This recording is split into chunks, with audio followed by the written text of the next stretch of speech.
दोस्तों, चलिए आज हम बात करते हैं उन बॉलीवुड की अभिनेत्रियों के बारे में जिन्होंने बाप और बेटे दोनों के साथ स्क्रीन शेयर किया और दोनों के साथ ही खूब वाहवाही लूटी।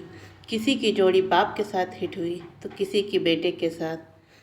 तो चलिए जानते हैं कि वो कौन कौन सी अभिनेत्रियां थीं जिन्होंने बाप और बेटे दोनों के साथ अपनी फिल्में की। सबसे पहले बात करते हैं ड्रीम गर्ल हेमा मालिनी की। साल 1968 में एक फिल्म आई थी जिसका नाम था सपनों का सौदागर। इस फिल्म में राजकुमार बतौर हीरो काम कर रहे थे और उनके अपोजिट हेमा मालिनी बतौर हीरोइन काम कर रही थी। उस समय हेमा मालिनी की उम्र राज कपूर की बेटी से भी कम थी और इसी फिल्म से हेमा मालिनी ने बॉलीवुड में डेब्यू किया। यह हेमा मालिनी की पहली फिल्म थी जो हिट रही। इसी फिल्म के ज़रिए हेमा मालिनी के लिए बॉलीवुड के रास्ते खुल गए और उसके बाद हेमा मालिनी ने ड्रीम गर्ल के रूप में बॉलीवुड में काफ़ी राज किया। अब चलिए बात करते हैं उनके बेटे की। पहले बात करते हैं रणधीर कपूर की। रणधीर कपूर के साथ उनकी पहली फिल्म 1974 में आई थी हाथ की सफाई, जिसमें हेमा मालिनी और रणधीर कपूर बतौर हीरो हीरोइन काम कर रहे थे। उसके बाद फिल्म आई थी चाचा भतीजा, जिसमें हेमा मालिनी ने सिर्फ रणधीर कपूर के साथ में काम किया था। हेमा मालिनी के अपोजिट धर्मेंद्र काम कर रहे थे इस पिक्चर में। उसके बाद ऋषि कपूर के साथ उनकी फिल्म आई मैला आंचल, जिसमें हेमा मालिनी और ऋषि कपूर एक दूसरे के साथ नजर आए। उसके बाद ऋषि कपूर के साथ हेमा मालिनी ने नसीब मूवी में काम किया।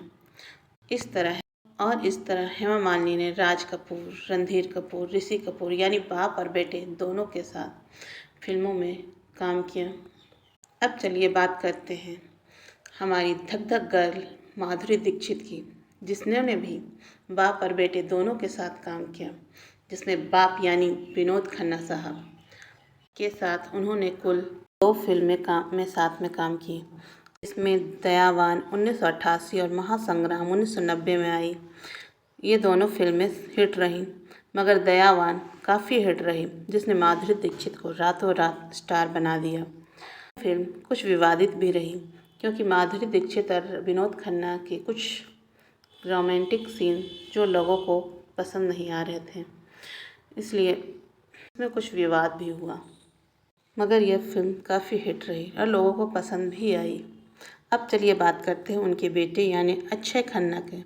अक्षय खन्ना के साथ माधुरी दीक्षित ने सिर्फ एक मूवी में काम किया, जिस फिल्म का नाम था मोहब्बत।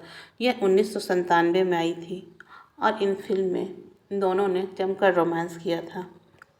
अब बात करते हैं माधुरी दीक्षित और ऋषि कपूर की।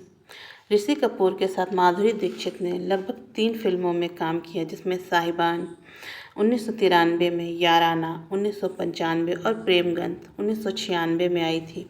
मगर यह तीनों फिल्में बॉक्स ऑफिस पर नहीं चली और इन दोनों की जोड़ी को मनहूस जोड़ी कहा जाने लगा। उसके बाद ऋषि कपूर और माधुरी दीक्षित ने फिर साथ में कभी काम नहीं किया। अब चलिए बात करते हैं उनके बेटे की। ऋषि कपूर के बेटे रणबीर कपूर के साथ माधुरी दीक्षित ने सिर्फ एक फिल्म की। वो फिल्म थी ये जवानी है दीवानी, जो 2013 में आई। इस फिल्म में सिर्फ एक गाने में माधुरी दीक्षित और रणबीर कपूर साथ में नजर आए। तो दिलों पर राज करने वाली खूबसूरत अदाकारा मिस हवा हवाई यानी श्रीदेवी, जिन्होंने धर्मेंद्र और सनी देओल दोनों के साथ कई फिल्मों में साथ में काम किया। चलिए सबसे पहले बात करते हैं बाप की यानी कि धर्मेंद्र जी की। धर्मेंद्र और श्रीदेवी ने लगभग 6 फिल्मों में साथ में काम किया, जिसमें जानी दोस्त 1983 में, सल्तनत 1986 में, वतन के रखवाले 1987 पे, सोने पे सुहागा 1988 पे, नाकाबंदी 1990 पे और फरिश्ते 1991 में आई थी। नाकाबंदी और जानी दुश्मन दोनों में हेमा मालिनी और धर्मेंद्र ने रोमांस किया था, बाकी में सिर्फ साथ में काम किए थे। अब चलिए बात करते हैं उनके बेटे यानी कि सनी देओल। और वहीं दूसरी ओर बेटे यानी कि सनी देओल के साथ कई फिल्मों में काम किया, जिसमें निगाहें, चालबाज, सल्तनत और जोशीले, राम अवतार जैसे कई हिट फिल्में थीं। ये सभी बॉक्स ऑफिस पर हिट रहीं। देओल और श्रीदेवी की जोड़ी को लोगों ने काफ़ी पसंद किया। उनकी फिल्में भी काफ़ी अच्छी रहती थी और दोनों की जोड़ी काफ़ी हिट थी। अब बात करते हैं चलिए दूसरे हीरो की, यानी कि विनोद खन्ना साहब की। विनोद खन्ना और श्रीदेवी ने भी कई फिल्मों में साथ में काम किया, जिसमें चांदनी, ज़मीन, पत्थर के इंसान, गर्जना और फरिश्ते हैं, जिसमें मूवी काफ़ी हिट रही। बॉक्स ऑफिस में इसने काफ़ी कमाई की। अब चलिए बात करते हैं अक्षय खन्ना की। अक्षय खन्ना और श्रीदेवी की सिर्फ एक ही फिल्म थी, मॉम, जो 2017 में आई। यह फिल्म श्रीदेवी के जीवन की अंतिम फिल्म थी। इस फिल्म के बाद श्रीदेवी हम सभी को और इस दुनिया को अलविदा कहकर चली गई। दोस्तों, यह जानकारी आप सभी को कैसी लगी, यह प्लीज़ कमेंट में बताइएगा, और इनमें से किसकी जोड़ी आप सबों को अच्छी लगती है कमेंट में बताइएगा। और प्लीज़ चैनल को लाइक, शेयर एंड सब्सक्राइब करें। धन्यवाद।